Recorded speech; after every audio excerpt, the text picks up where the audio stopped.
Hi, it's Chrissy's Corner for Collectors, and this one's for Marcy.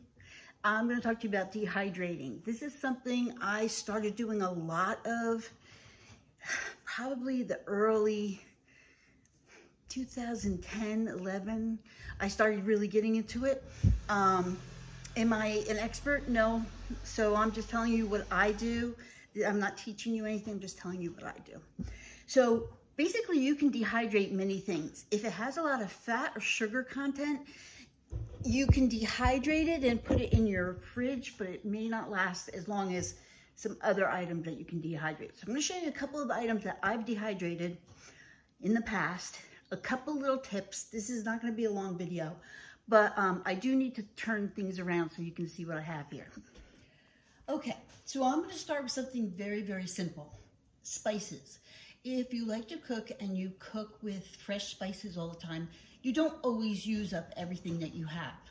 So don't throw out that extra parsley, but don't leave it in your fridge because it gets soggy and then you do end up throwing it out. So this is what you do. I'm going to show you oregano, okay? So I grow my herbs out in the back. This is variegated oregano, and I mean literally I just picked it. There's still dirt on it. So the first thing I want you to know, this is a variegated kind of oregano. So the thing I do is I bring them in, I'm gonna wash them. And then if there's any big stalks, I take the big stalks out, okay? So I'll go through, and that's for things like parsley, oregano, basil, things like that, okay? So you'll wash it. Let it dry on a piece of paper towel. Now, this I washed 2 days ago. And this I didn't put in the dehydrator, I actually just left it out on the counter here.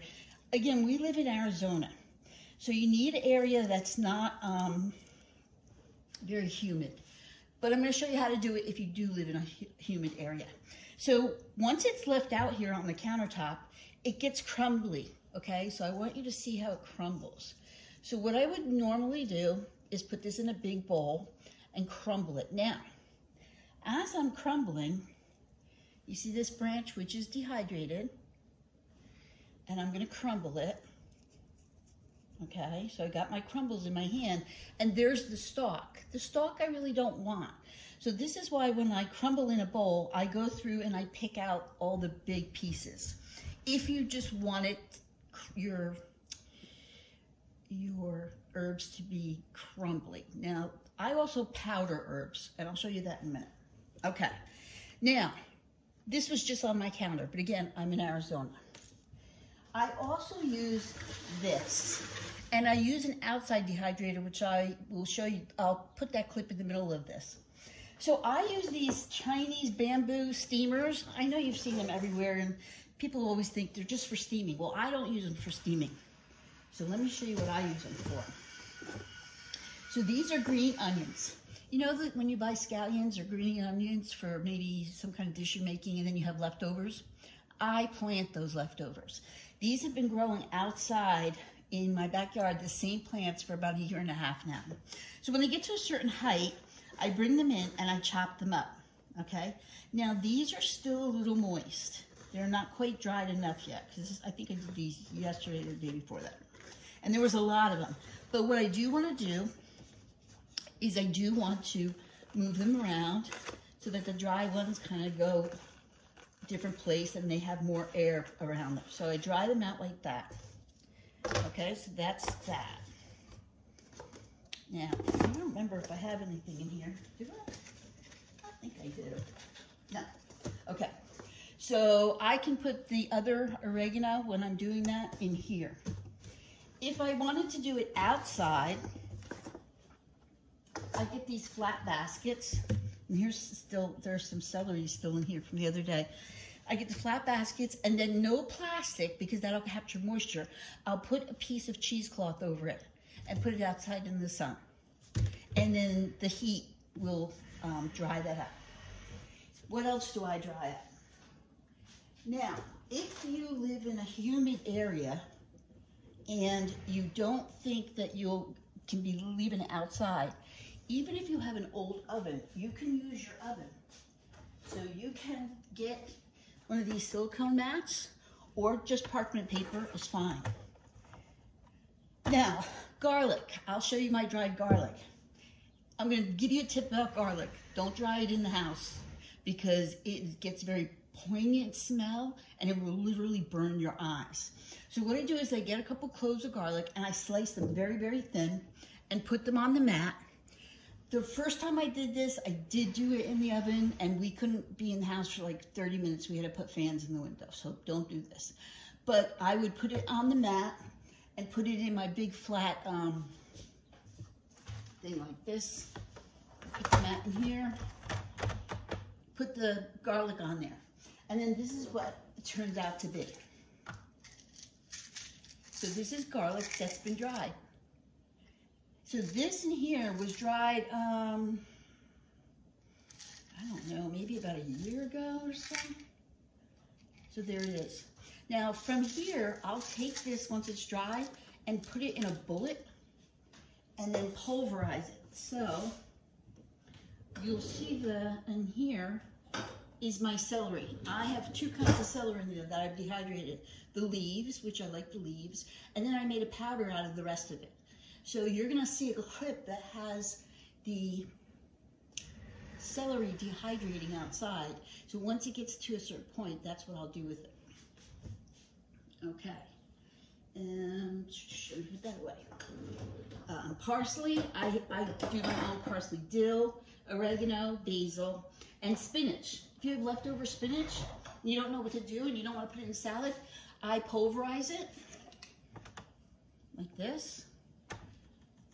And then I add it to soups and that, and it just gives it a little extra vitamins to it. So, put that in there. Okay. Basil, mint, thyme, all that stuff is in there. So you've seen the green onions. You've seen the garlic, okay? This is corn that I dehydrated, okay? Again, I just put it on a mat. I put it in my oven. Now, if you do use your oven, you want your oven not to be more than like 120 at the most. So you put it in the lowest setting. If you have a gas oven, sometimes the pilot light is enough. Now, the house that we lived in before we bought this house had a newer stove and it had a dehydrator on it. So that's kind of what I use. So this is just corn. How do you rehydrate it? Bowl of hot water, put the corn in it, let it sit for maybe half hour, 45 minutes, or you can just add it to soup and the soup will rehydrate it. These are dehydrated peas. Again, I could add these to soups. This is dehydrated onion. So let me show you the onion. So I took little strips of onion, put them in the oven, and this is how it will be. It'll be crunchy. So I can literally break this up, crunch it up. I can pulverize it and make onion powder. Onions also something you probably don't want to do inside. You want to let them dry outside. Okay, this is raw egg. Now, I will tell you, if you're not comfortable with this, that's fine. There's probably about 8 dozen eggs in here. So basically what you do is you take the eggs, you scramble them, no milk, no butter, no nothing. And then you put them on the flat mat, about 125 in the oven overnight, until you can literally break it like a piece of peanut brittle. Then I pulverize it. So what I would do with this, and I've tried it and it works fine. You take a scoop, 1 or 2 spoonfuls, you add water to it, let it sit for a while until it gets to that consistency of scrambled eggs, and then you just fry it and it's a scrambled egg. So those are some of the things I've already dehydrated. I also have a lot of lemons in my yard. So what I do with this is I microplane it, get all the zest, and I've dehydrated zest. And then I put it in a jar so that it can, I can use it in like pound cakes and stuff like that. You can find recipes all over the place. There's books about it too. I kind of just trial and error it. That's what I do. So when I get to a point where I have enough of oregano or whatever, I'll pulverize it or just crumple it up. And then I have a little spice jar and I just mix everything up in there. So that's my this is my Italian seasoning one. There's basil, oregano, a little bit of rosemary, a little bit of garlic, and some thyme is in there. So that's the one I make for myself. So here's what I suggest. The easiest thing is parsley. Go to the store, get a bundle of parsley. For me, with the parsley, I cut all the stems off. I cut all the stems off because I do like the flakiness of the parsley. So I don't want to pulverize it, but if you leave the stems on, they get very hard. Once you have all the leaves off the stems, make sure you've washed it, make sure you pat it dry, put it on a baking sheet, or put it in something that's covered outside. Now these stay in my kitchen. These don't go outside. Only the big ones go outside. You can dehydrate apples. Those I usually leave in a jar though in the refrigerator. Let me just put this out of the way before I knock it over. And I have onions all over the place. So you saw the onions were halfway through. And then I'm gonna go back here to the oregano, which I think one more day, because I literally should be able to just flake it off. And it's still a little pliable yet, so it's not quite dried all the way yet. But you can see how some of it is dry, and it looks just like the oregano you put from the jar. So I would start with parsley first. Parsley is the easiest thing to do, okay? Start with the parsley. If you don't want to try it outside, put it in your oven, 125 overnight. Put your oven on before you go to bed. Overnight, go to sleep, get up in the morning, take it out. Let it cool. Try and crumble it. If it doesn't crumble purposely off there, like if you really have to give it a lot of twist, it's not coming off right away, it's not ready. Then maybe put it back in the oven or let it sit out for the day. When you get back home that night from wherever you're going, put it back in for another maybe 2 hours, and then just gauge it that way. Again, there's certain things you can't dehydrate that you can keep successfully, but these are some of the things that I have had over years. And like I said, just remember with the garlic, don't do it inside because you won't be able to be in your house for a couple hours. And that is the truth.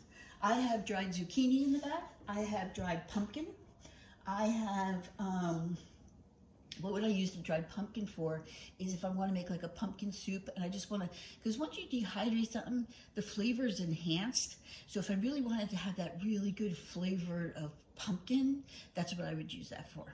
So, or if I'm making a pie, I can add that to kind of thicken it a little bit if I don't want the pie filling to be too runny. And I think that's about all I want to share right now about it.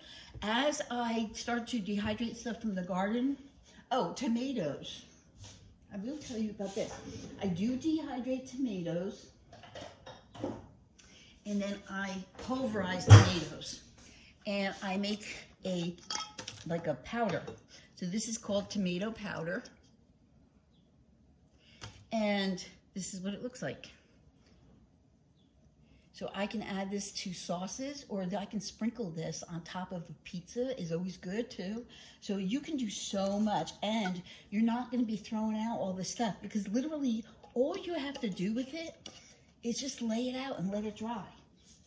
Again, if you don't live in a very dry area, then just put it in the oven. Even if you put it in the oven for 4 days with just the pilot light, it'll work. So I hope that was helpful. As I go through and do more dehydrating, I'll keep you in touch with what I'm doing. But this is the oregano that I did yesterday, and it's already halfway dry. I've got fresh oregano right here. I've got the onions. I showed you the onions. I have the celery outside. You'll see that clip right at the end. And got a lot to do. Have fun with it. Try parsley first. You'll be really, really happy. You'll be pleased. Have fun, Marcy. Okay, as part of the dehydrating video, I want to show you my outside dehydrator. So again, I'm going to preface this by saying we're in Arizona. It's very dry here. But my cousin bought this for me, knowing that I dehydrate. And it's collapsible. So in here right now, I have some celery dehydrating. I will try to open this. So you can see the celery is just laying here. It's getting air from the bottom, air from the top, air from the sides, but the netting keeps the bugs out. Okay. So this will probably stay out here for 3 days, I'm going to say, and only because they're very stalky, the celery. So once it gets dehydrated, I'll show you how I grind it up to make it of a celery powder. You can do flakes too with the leaves, but the stems would be too hard. You'd have to cut them up real small if you wanted them to put in like soups and stuff. I didn't want to do that. I wanted some celery powder, which I'll explain to you in this video at some part. But I just wanted to show you the outside part of my dehydrating process. So this is just hanging in a tree on the side of our house, and I will check it in 3 days.